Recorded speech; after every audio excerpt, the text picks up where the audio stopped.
नमस्कार छात्रों, जनता स्कूल और जूनियर कॉलेज शिरोर में आप सभी का स्वागत है। आज हम कक्षा छठी विषय हिंदी की जो गद्य घटक है उनमें से जो चौथा पाठ है जोकर, इस पाठ के बारे में हम आज पढ़ेंगे।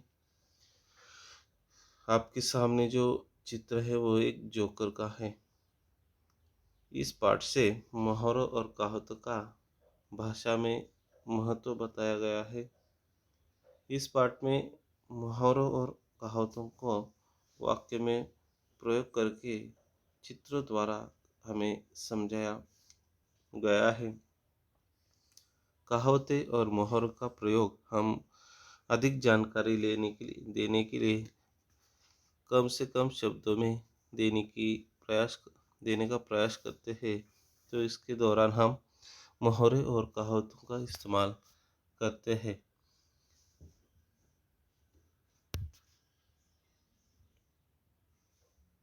पाठ में जो पहला चित्र हमें दिखाई दे रहा है, जो पहला मुहावरा है, इस पाठ में से जो पहला मुहावरा है वह है जोकर अपनी जान पर खेलकर कलाबाजियाँ दिखाता है। देखो, आपने सर्कस देखी होगी कि उस सर्कस में जोकर अपनी जान पर खेलकर अपने पास जो कलाएं है वो हमें दिखाने की कोशिश करता है। इस मुहावरे में कि जो पहला मुहावरा है जान पर खेलना, दूसरा चित्र है। इस चित्र के सामने है कि जोकर झूठ मूठ का ठाका लगाकर लोगों को हंसाता है। देखो, जोकर जब अपनी करतूतें दिखाता है तो हम जोर जोर से उसकी करतूत पर हंसते हैं।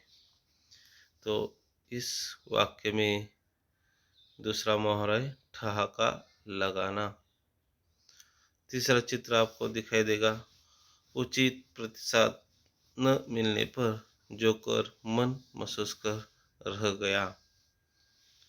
देखो, जोकर जब दुखी होता है तो उसका मन महसूस कर रह जाता है, यानी कि इस वाक्य में मुहावरा है मन महसूस कर रह जाना। जो चौथा चित्र है, खेल प्राप्त होने पर कुछ बच्चों द्वारा जोकर को धन्यवाद कहने पर फुला नहीं समाया। इस वाक्य में जो मुहावरा है वह है फुला न समाना, यानी कि बहुत खुश होना। पांचवा चित्र है, एक बच्चे को अपनी नकल करते देखकर जोकर दंग रह गया। इस वाक्य में मुहावरा है दंग रह जाना, यानी कि आश्चर्यचकित होना। पांचवा जो चित्र है उस चित्र के पास है जोकर शोर मचाने वाले बच्चों को आंखें दिखा रहा था। आंखें दिखाना ये मुहावरा है, यानी गुस्सा होना।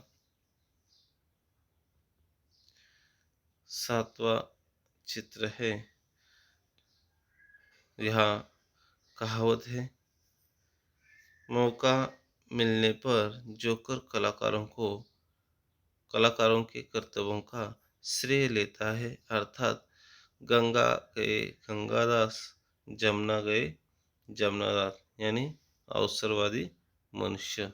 इस वाक्य में कहावत है गंगा गए गंगादास, जमुना गए जमुनादास।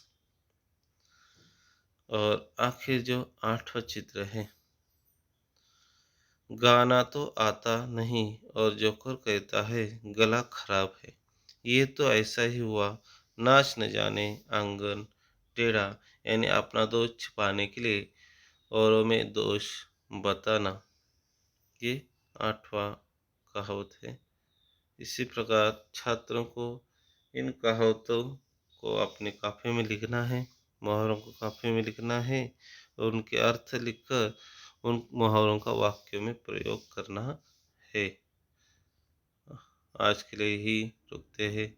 धन्यवाद।